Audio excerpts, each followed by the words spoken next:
ఎక్కడ చూసినా అదే స్పందన, మహాస్పందన.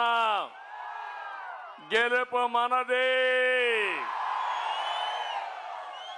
ఆలోచనే లేదు. 100% మనమే గెలుస్తున్నాం. నేడు రావుల పార్లమెంటనే నాకు గుర్తొచ్చి గేట్ వే ఫర్ కోనసీమ, అందాల సీమ. అలాంటి ప్లేసుల్లో మీ దగ్గరికి వచ్చి మీతో మాట్లాడడం, కంబైన్డ్ ఈస్ట్ గోదావరి జిల్లాలో ప్రజాదళానికి ప్రారంభం చేయడం చాలా సంతోషంగా ఉంది, ఆనందంగా ఉందని చెప్పి కూడా నేను మీకు తెలియజేస్తున్నా. ఆకలి మీదున్న సింహం వేట కోసం ఎలా ఎదురు చూస్తుందో, నేడు ప్రభుత్వం మీద ఉన్న వ్యతిరేకతతో అన్ని వర్గాలు కూడా ఎప్పుడెప్పుడు ఎన్నికలు వస్తాయా 2 బట్టలు నొక్కుదామా, చిత్తుగా వైఎస్ఆర్ కాంగ్రెస్ పార్టీని ఓడించి బంగాళాఖాతంలో కలపడానికి సిద్ధంగా ఉన్నారు. అవునా కాదా అని మిమ్మల్ని అడుగుతున్నా. దీనికి కారణం ప్రశాంతతకు మారి పేరు కోనసీమ.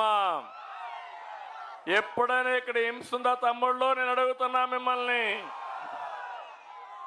దాడులు, కబ్జాలు, అక్రమ కేసులు, వసూళ్లు, కుల రాజకీయాలు, మాఫియా రాజ్యాలు, గంజాయి, ఒకటిగా తమ్ముళ్ళు ఎన్ని చెప్పినా తక్కువే. మా తమ్ముడు చెప్తున్నాడు, జగ్గిరెడ్డి అవినీతి.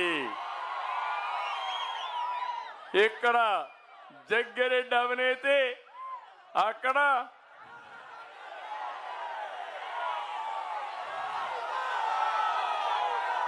అవునా కాదా నేను అడుగుతున్నా. అవినీతి, అవినీతి, దోపిడీనే దోపిడీ. మామూలు దోపిడీ కాదు, ఇది మహా దోపిడీ. అవునా కాదా?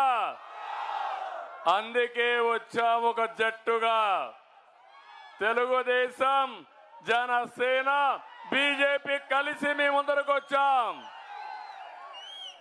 ఎప్పుడు కూడా జనసేన అధినేత పవన్ కళ్యాణ్ గారు మొట్టమొదటి నుంచి ఒకే మాట, వైఎస్ఆర్ కాంగ్రెస్ వ్యతిరేక ఓటు డివైడ్ కాకూడదు, ఈ ప్రభుత్వం పోవాలి, రాష్ట్రానికి పట్టిన శని పోవాలని మొదటి నుంచి మాట్లాడిన వ్యక్తి జనసేన అధ్యక్షుడు, ప్రజాహితం కోసం పోరాడిన వ్యక్తి పవన్ కళ్యాణ్ గారు అని చెప్పి నేను మీకు తెలియజేస్తున్నా.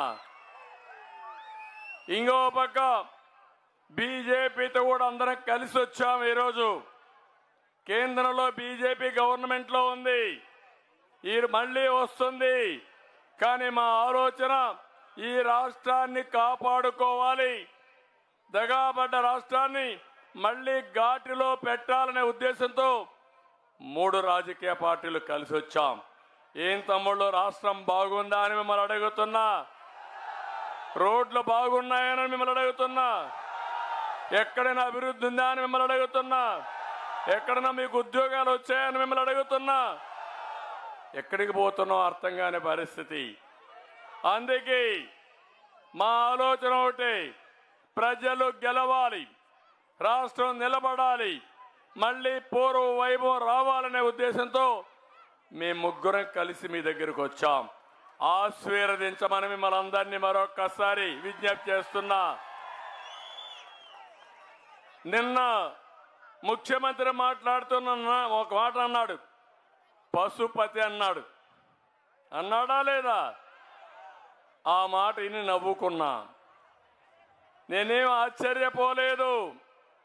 పశుపతి అంటే ప్రపంచాన్ని కాపాడినటువంటి శివుడు.